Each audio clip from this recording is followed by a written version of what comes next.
Alors, la morale chrétienne comme voie royale pour le bonheur. Alors, tout d'abord, partons d'un constat. Un constat que font tous les philosophes, c'est que tous les hommes désirent être heureux. Platon l'a dit, Aristote l'a dit, et tous les philosophes après eux. Et non loin de nous, le philosophe Pascal dit « Tous les hommes recherchent d'être heureux. Cela est sans exception. Quelques différents moyens qu'ils y emploient. Ils tendent tous à ce but, ce qui fait que les uns vont à la guerre et que les autres n'y vont pas, et ce même désir qui est dans tous les deux, accompagné de différentes vues. La volonté ne fait jamais la moindre démarche que vers cet objet.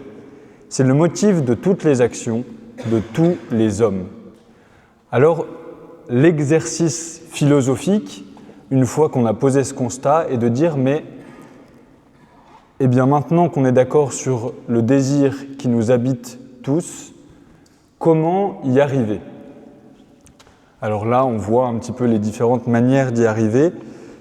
Je ne vais pas toutes vous les faire parce que ce serait un petit peu long, mais on peut avoir là-dedans le désir des honneurs, la gloire des hommes, la richesse, le plaisir, le pouvoir, voilà, toutes ces fins que l'on voit se développer, tous les désirs, tous les buts ultimes dont on voit que les hommes cherchent à atteindre. Alors, je n'en traiterai que 3 pour les écarter, évidemment. La première, c'est le désir de pouvoir. Des hommes pensent que avoir le pouvoir, c'est le bonheur. Voilà. Je serai heureux le jour où je serai Donald Trump. Voilà. Je serai le président des États-Unis et je pourrai faire ce que je veux. Le problème du pouvoir, c'est que c'est pas une fin. En fait, c'est un moyen pour exercer une action. Plus précisément, le pouvoir n'est rien d'autre que l'extension de sa capacité d'agir. Donc, ce n'est pas une fin bonne en elle-même, c'est une possibilité pour déployer soit des choses bonnes, soit des choses mauvaises. D'autres hommes voient dans l'argent le bonheur absolu. Voilà. Je serai heureux le jour où j'aurai le compte en banque de Bernard Arnault. J'ai vérifié son compte en banque pour préparer cette conférence. Il est à 183 milliards, je crois, d'euros, donc ce qui est énorme. Voilà. Le jour où j'aurai 183 milliards sur mon compte en banque, je serai heureux. Et on voit bien qu'il y a quelque chose d'assez juste, c'est que l'argent, il y a quelque chose d'illimité dans l'argent. On peut toujours en avoir plus. Le problème de l'argent, c'est un petit peu le même que pour le pouvoir. Eh bien, l'argent, en fait, on acquiert toujours l'argent en vue d'autre chose. Voilà. Soit on a beaucoup de richesses, ce qu'on va appeler les richesses naturelles, c'est-à-dire j'ai beaucoup de terrain, j'ai des portefeuilles, j'ai toutes ces choses-là qui assurent une certaine possession. Pour les juristes parmi nous, on va appeler ça des biens immeubles, ou des biens meubles aussi, toute la catégorie des biens. Ou ça va être ce qu'on va appeler les richesses artificielles, donc ça va être la monnaie, l'argent. Eh bien, tout cela, en fait, ça ne sert soit qu'à la survie du corps, le fait de pouvoir se nourrir, de pouvoir vivre, en fait, soit, et c'est une remarque un petit peu ironique sur l'argent, quand on possède l'argent, la meilleure chose qu'on puisse en faire, c'est s'en débarrasser pour acquérir autre chose. Donc c'est quand même étonnant de placer sa fin ultime dans quelque chose dont on se débarrasse, qu'on acquiert en vue d'autre chose. Donc, le bien ultime de l'homme doit être recherché pour lui-même. Enfin, on pourrait croire que le bonheur se trouve dans le plaisir. Vous avez certainement déjà entendu cette phrase, le plus important, voilà, c'est de se faire plaisir. La difficulté du plaisir, c'est qu'elle est morale d'abord. Il existe des plaisirs qui sont bons et d'autres qui sont mauvais. On voit très bien, voilà, on a des désirs qui sont bons, un verre de vin, un bon magret de canard ou un bon film, enfin voilà, des plaisirs qui sont bons. Et on a certaines pulsions qui ne sont pas franchement recommandables, qui ne sont même pas bonnes et même franchement mauvaises, disons-le. Et on voit très bien que si tous les hommes laissaient libre cours à leurs désirs, le monde serait invivable. Un autre point aussi sur le plaisir, c'est que, c'est une remarque très juste, le plaisir en nous, qu'est-ce que c'est ? Ce n'est que le retentissement en nous d'un bien qui est présent. Par exemple, quand vous voyez un ami, pourquoi êtes-vous heureux ? Vous êtes heureux parce que vous voyez cet ami, parce que ce bien qu'est cet ami est présent, ou alors vous êtes heureux parce que vous sentez en vous que vous avez de la joie. Non, c'est le bien qui est présent, qui rejaillit en vous et qui vous crée, qui suscite en vous un certain plaisir. Donc le plaisir est la conséquence, le retentissement, les émotions suscitées par un bien présent. Alors on pourrait faire ce travail pour toutes les autres formes de fin ultime que se donnent les hommes, mais relevons en fait les trois traits principaux du bonheur et donnons ensuite une définition de ce qu'est le bonheur. Tout d'abord, le désir de bonheur nous est naturel, c'est constitutif de notre personne. Nous naissons avec et nous mourrons avec ce désir d'être heureux. Cela fait partie de nous. Ensuite, nous désirons que ce bonheur soit illimité dans le temps. Ce serait extrêmement frustrant de posséder le bonheur pour 5 minutes. Vous voyez, vous imaginez, ah oui, j'ai atteint le bonheur parfait, et 5 minutes après, vous n'y avez plus accès. Ce serait en fait même plus terrible que de ne pas atteindre le bonheur. Voilà, on a un désir illimité dans le temps. Enfin, on a un désir infini. On aimerait bien, en fait, on veut dans ce désir de bonheur qu'il n'y ait aucun autre bien qui soit en dehors de notre fin ultime. Comme si, le bien qu'on atteignait dans ce bonheur soit un bien total, un bien qui comble tout notre cœur et qu'on n'ait rien à désirer après ce bien-là, après cette fin-là. Donc, un bien naturel, un bien illimité dans le temps, un bien infini, qui comble tout notre cœur. Et c'est la définition que donne Boès. Boès, c'est un penseur chrétien du 5e siècle. Il dit la chose suivante: le bonheur, c'est le rassemblement de tous les biens en un même instant. Sous-entendu, cet instant doit durer éternellement. Si vous voulez utiliser la formule latine, qui est très très courte, ça vous permettra de briller en société, c'est tota, tota simul, toutes les choses en un même instant.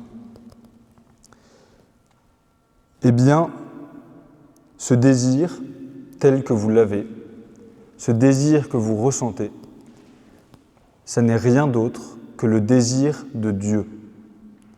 Dieu, il est à l'origine de tout ce qui existe, de tous les biens qui peuvent exister sur cette terre et de tous les biens qui pourraient rassasier notre cœur. Et Dieu, il dure éternellement.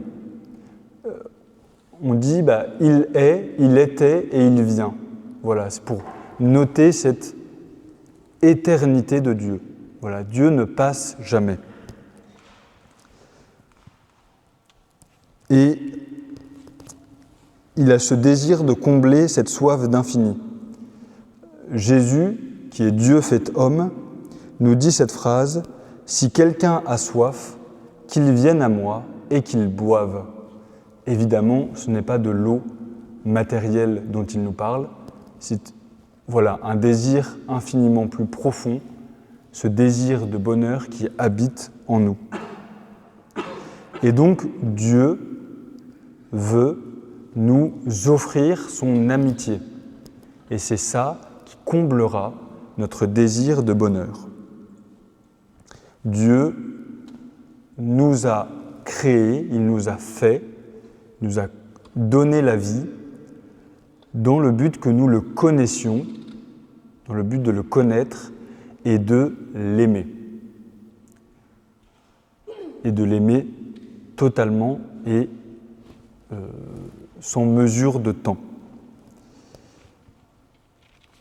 Alors maintenant qu'on a clarifié ce désir de bonheur et qu'on a donné la réponse chrétienne à ce désir de bonheur, eh bien j'ai une bonne et une mauvaise nouvelle. Je commence par la mauvaise. La mauvaise nouvelle, c'est que la vision de Dieu, cette connaissance parfaite et illimitée de Dieu, eh bien, ce ne sera pas en cette vie. Nous atteindrons Dieu et nous verrons Dieu parfaitement après notre mort. Voilà, pour ceux qui auront suivi le Christ, qui auront cherché Dieu toute leur vie, durant leur vie, eh bien, ils verront Dieu. Et c'est cette phrase de la Bible, de la parole de Dieu, qui nous dit « Nous sommes maintenant enfants de Dieu, et ce que nous serons n'a pas encore été manifesté. Mais nous savons que, lorsque cela se manifestera, nous serons semblables à lui, parce que nous le verrons tel qu'il est. » Un jour, si tout va bien, nous verrons Dieu. Alors la bonne nouvelle maintenant. Cette vie éternelle commence dès maintenant. Dieu ne nous laisse pas orphelins et Dieu, en fait, veut nous donner dès à présent les moyens, les possibilités pour le connaître. Ce don de Dieu qui vient en nous et qui nous attire à lui, la foi catholique appelle l'enseignement de l'Église, de la foi chrétienne, appelle ça la grâce. La grâce, c'est une réalité qui est double. Voilà, la grâce, c'est non seulement la présence de Dieu en nous, mais la grâce, ce sont aussi les dons que Dieu nous fait et qui vont venir transformer qui nous sommes pour nous rendre capables d'aimer et de connaître Dieu.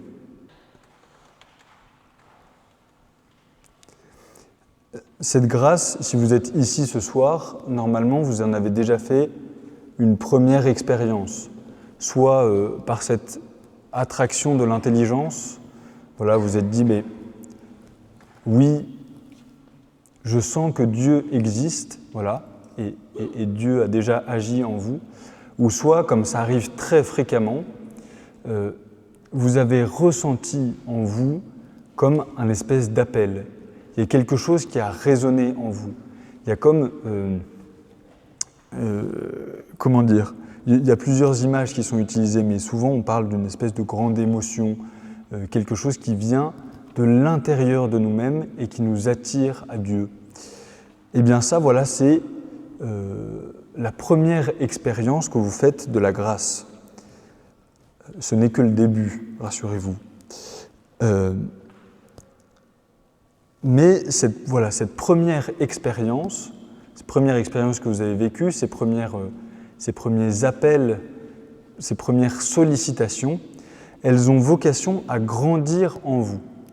Et Dieu veut vous rendre capable progressivement, donc non seulement de le connaître et de l'aimer, mais il veut vous rendre capable de devenir bon, de devenir meilleur.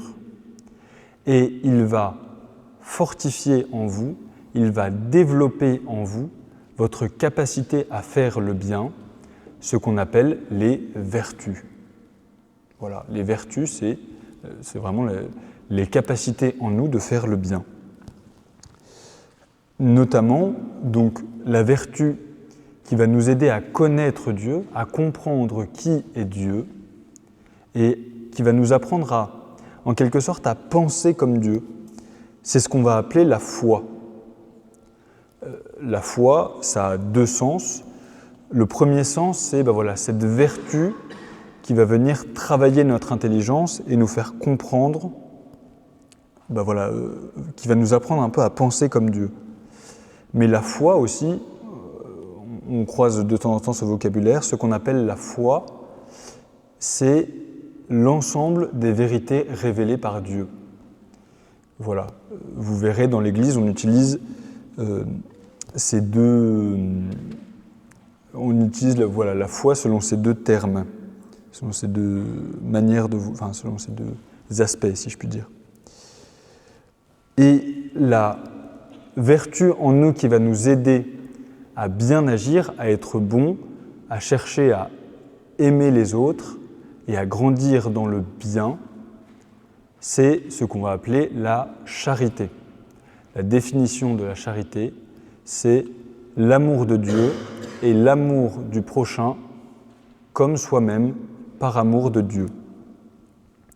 Voilà, c'est apprendre à aimer comme Dieu. C'est quand même... c'est pas rien, quoi.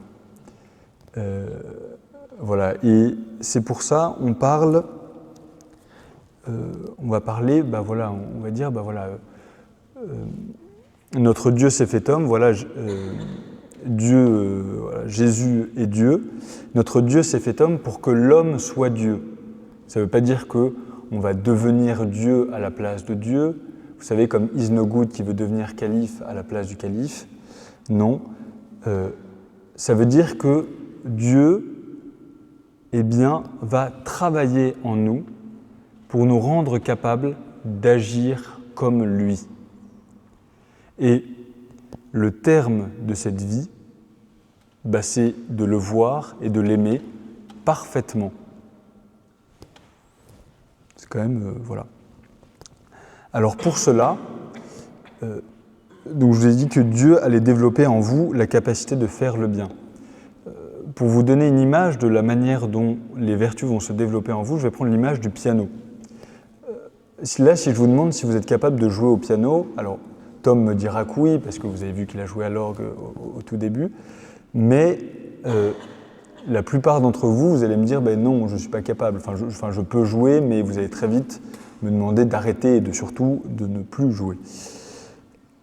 Mais voilà, Dieu, ce qu'il veut faire, c'est que, comme un apprenti pianiste qui, au bout d'un certain nombre d'années, au bout de 3 ans, va être capable de jouer une sonate de Beethoven ou un grand morceau de piano, Dieu va vous rendre capable, progressivement, de développer en vous cette capacité à faire le bien. Voilà, votre agir va gagner en qualité, comme fou.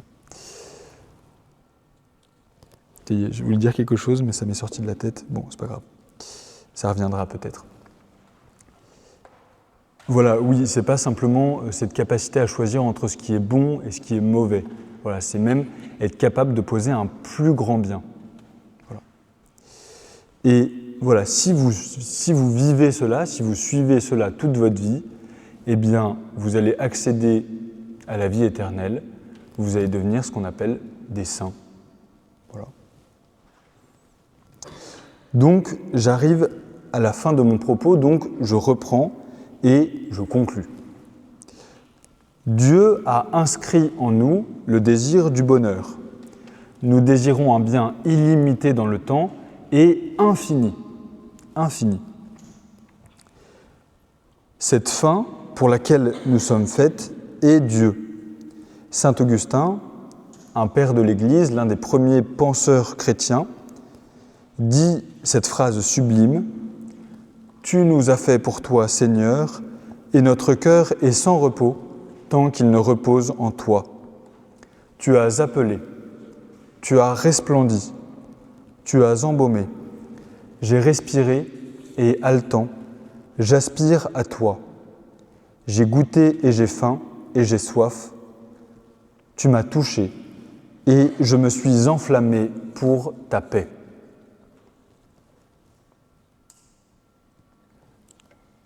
Ce que notre cœur désire, c'est la paix de Dieu pour l'éternité. Maintenant, quelques considérations pratiques. Parce que la morale, c'est aussi une affaire d'agir et d'agir qui commence aujourd'hui. La première chose à faire pour devenir un saint, c'est prier, tout simplement. Dieu veut nous donner la force de devenir bon, de grandir dans le bien. Donc, la première chose à faire, c'est de se tourner vers lui et dire « Seigneur, tu veux cela, tu me donnes ta grâce. » Première étape. Ensuite, n'ayez pas peur de grandir dans l'intelligence de la foi. L'intelligence de la foi, voilà. Apprenez à comprendre, à chercher, à creuser intellectuellement. Voilà. L'Église, la foi chrétienne, a 2000 ans. Si on compte ses racines juives, elle en a 4000. Donc, voilà. On peut avoir parfois, peut-être, c'est une hypothèse, quelques réponses à certaines questions que vous vous posez. Peut-être. 4000 ans, j'imagine. Enfin, si vous étiez à la Dorade dimanche dernier, l'abbé Antoine vous a invité à poser le premier pas. La morale chrétienne, c'est pas simplement devenir génial du jour au lendemain, c'est apprendre à marcher tous les jours avec Dieu et à fortifier, à s'élever chaque jour, à nourrir chaque jour en nous le désir de devenir meilleur. Voilà. Merci beaucoup pour votre attention.